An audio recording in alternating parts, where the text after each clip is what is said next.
Tervist, head inimesed, eriti Tartu Hoiu-laenuühistu liikmed või ükskõik millise Hoiu-laenuühistu liikmed. Jah, jälle on meediakampaania pihta hakanud, et Hoiu-laenuühistutele käpp peale panna.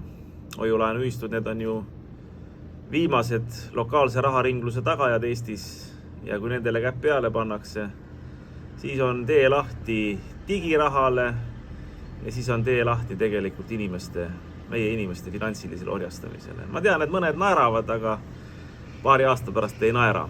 Ja kui Hoiu-laenuühistutele käpp peale pannakse, siis te ka varsti enam ei naera. Huvitaval kombel, mis rahvus me oleme eestlased, et kui midagi halba öelda on, siis alati öeldakse ja halba võimendatakse ja head ei tooda kunagi välja.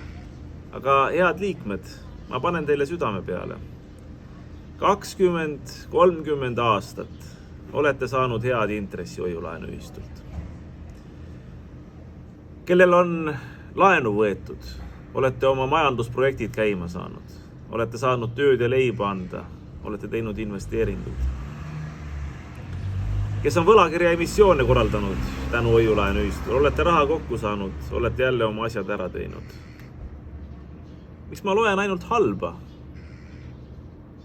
Miks ma ei loe ajalehtedes ja suures meedias arvamusartikleid, kuidas Hoiu-laenuühistu on mind aidanud?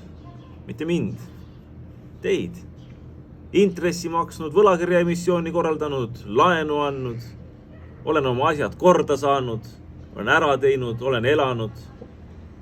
Miks me ei kiida selle eest? Miks me ei anna kaaseestlastele teada, et näed, on üks selline tore asutus, mis teeb. Tulge, koonduge kõik, teeme koostööd, oleme koos võimsad.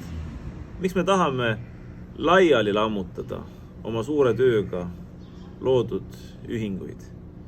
Miks me ei oska oma rahvast ja riiki ehitada? Miks me ainult ahnuse peale tugineme? Et nõuame kõrgemaid intresse, mõtlemata selle peale, et laenajad, oma kaasliikmed peavad need kinni maksma. Ärme kõigutame meie ühist omandit. Näitame seda, et eestlane suudab ka muud olla kui pangaori ja riigialam. Ta suudab ise teha, ühistegevust teha. Ja kui suurde meediasse ei pääse, palun, kirjutage sotsiaalmeediasse.